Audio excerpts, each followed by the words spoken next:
Says 24 kids take over the Chevron station in Lincoln Heights. Just ambushed the store and ransacked it pretty much. Owner Jerry Salib says it happened in an instant. You can see the young boys grabbing boxes full of candy, as many chips as they could carry, even cases of beer. Salib says they got away with more than $1,200 worth of goods. When it's a gang of them at 24, 25 people, it's like an organized crime type of situation, you know, like those 25 kids could easily overpower my cashier. And thankfully, the cashier wasn't injured. The drama erupting Thursday evening at Daly and Mission. You can see the thieves ride up on their bikes and scooters and run in. So many packing into the small store, they were running into each other in the chaos of their crime. Targeted and organized, premeditated, organized. And it's, of course, they're gathering so many of them that I can't even stop just one kid, right? It's 24, 25 kids. So, you know, it leaves me kind of helpless. Salib says they've had minor theft before, but nothing like this. Adding to his frustration, he says the LAPD couldn't help. They said there was nothing they can do about it. They said it's considered shoplifting, and shoplifting isn't something they can really go after. Hello, ladies and gentlemen. I hope you're all having a great and wonderful day. Well, we're going to be going over exactly the actual downfall and the serious situation that is LA, because obviously the shoplifting is a huge problem, and this is something that this guy has been going through, that the police just won't do anything. We'll be going over a few things here as well that are going to be describing why the police won't do anything and why this is an ongoing occurrence due to Democratic policies. And these leftists, I think it's just completely okay to just let this go, because you got to feel bad for the criminal every time.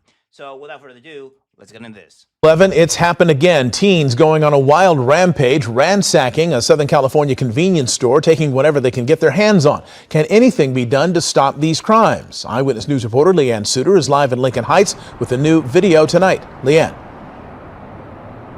Mark, that's exactly what the owner of this gas station here wants to know. He says that takeover happened in just a matter of seconds and says there was nothing they could do as the store suddenly filled with thieves.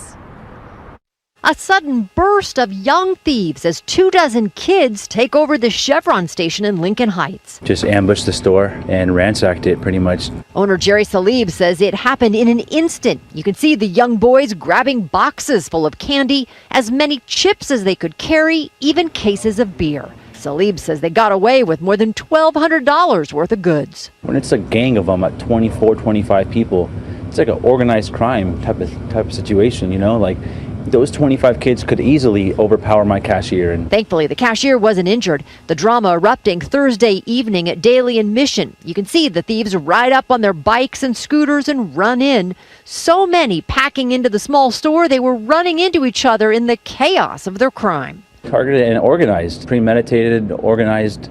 And it's, of course, they're gathering so many of them that I can't even stop just one kid, right? It's 24, 25 kids. So, you know, it leaves me kind of helpless. Salib says they've had minor theft before, but nothing like this. Adding to his frustration, he says the LAPD couldn't help. They said there was nothing they can do about it. They said it's considered shoplifting, and shoplifting isn't something they can really go after. Salib says given their tactics, he's sure the thieves have struck before, and he's hoping they'll be held accountable before they commit another calculated crime. There's other guys.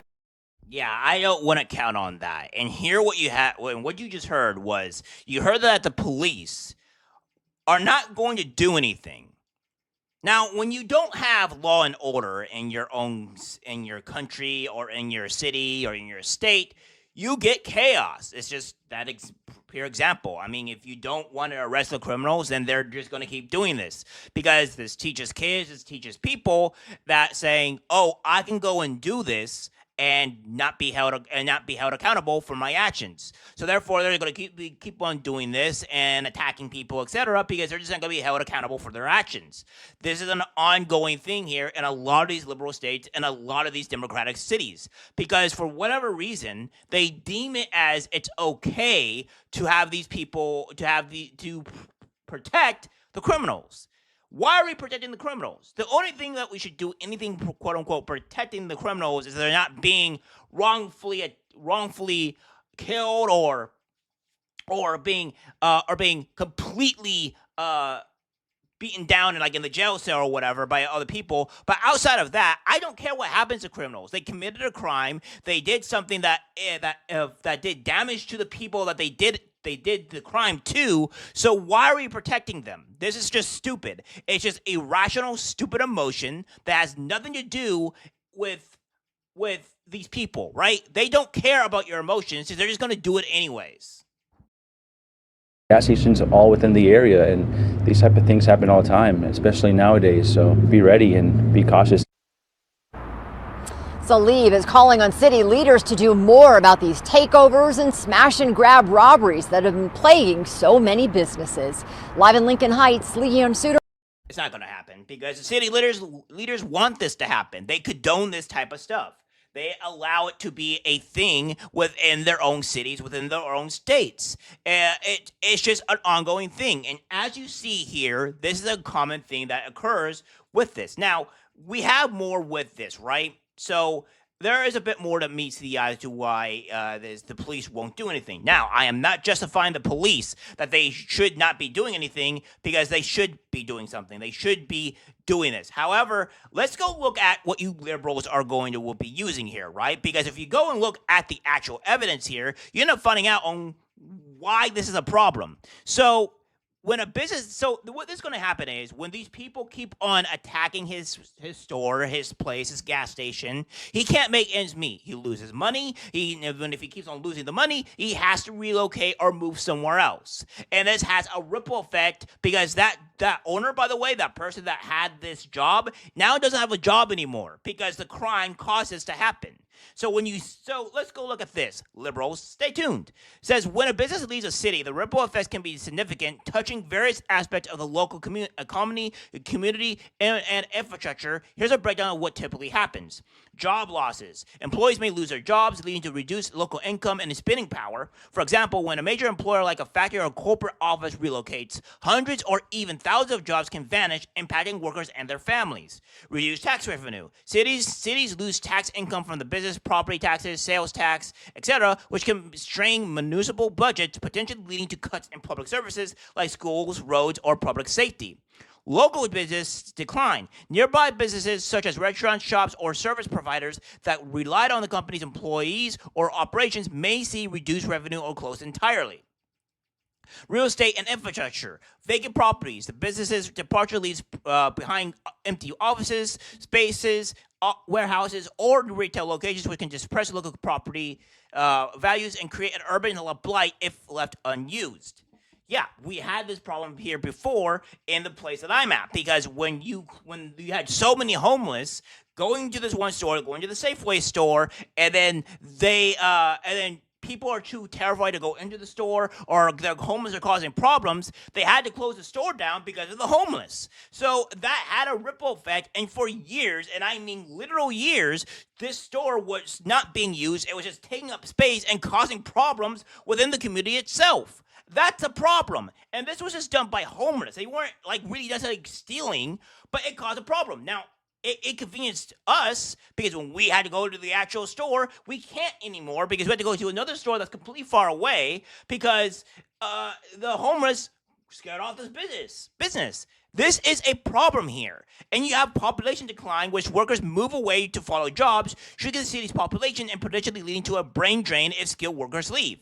So again, this is what you leftists promote. This is what you leftists do when you allow this type of jobs and the things to go through. When you engage in these leftist and terrible policies, this is the result. Now, we're going to go on to why this happens here, why the police have done this, right? Because you guys have to understand on why the police didn't help or do anything, and I'm not defending them because they still should have done it, but here's the reason why. Now, first, we'll go off with the shoplifting. So the shoplifting is you have to be $950 or less for it to even be considered a felony, right? Right now, is a misdemeanor. So you can steal up to around to anything between below $950 and be a misdemeanor, and it's just a slap on the wrist.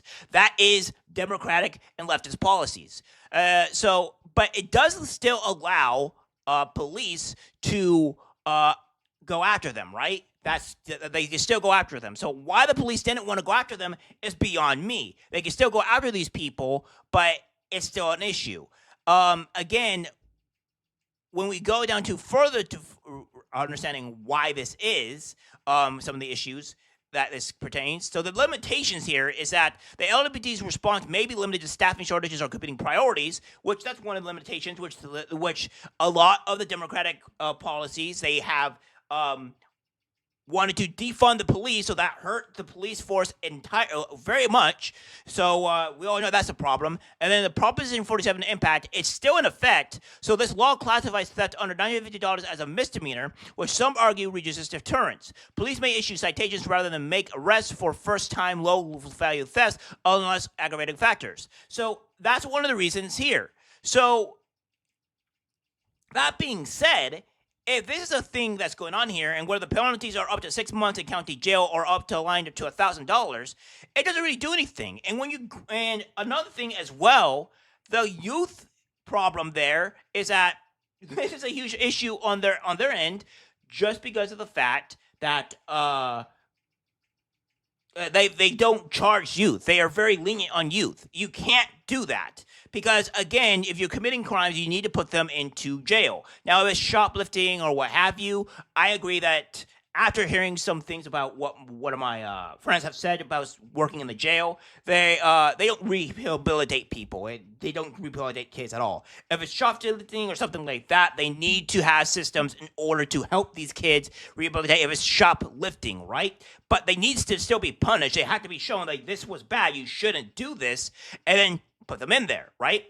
But that's not what a lot of these Democratic policies do. So when we put this into perspective here, you end up seeing to where this is an ongoing thing.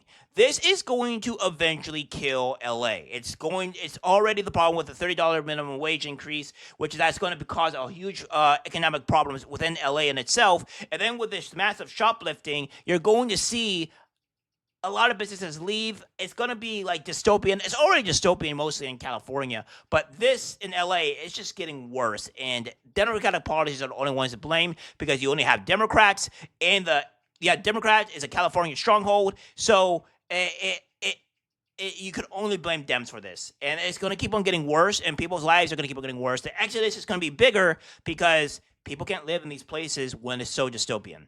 All right, guys, that's it for the video. Like, subscribe, share. As always, take care, my friends.